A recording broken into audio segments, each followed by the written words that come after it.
So I grew up in a loving Christian home where my family and I attended church each time the doors were open. Yes, we were one of those. We gave a lot of our time and our talents to the church. I had very close relationships with the people, and they were like my family growing up.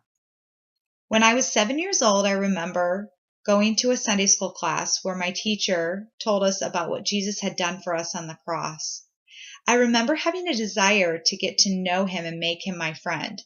So that Sunday morning, on October the 13th, 1990, my Sunday school teacher and I prayed the prayer where we asked Jesus into my heart. I remember feeling differently. I had Jesus living in my heart, but I didn't understand what it looked like to live differently at that point. When I was 13 years old, I remember having a discussion with my pastor regarding getting baptized. I remember thinking, as I was discussing with him, that if I was going to get baptized, I needed not only to talk the talk, but I also needed to walk the walk. My life needed to be reflective of what was going on inside. I would say that this is when I really started to live differently, allowing the Lord to transform not only my decisions, but also my conversations with others and how I lived. I started to experience and listen to the Holy Spirit.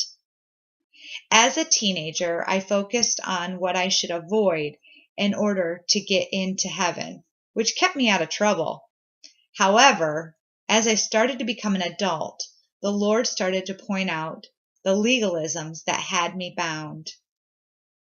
I was legalistic and insecure in my salvation.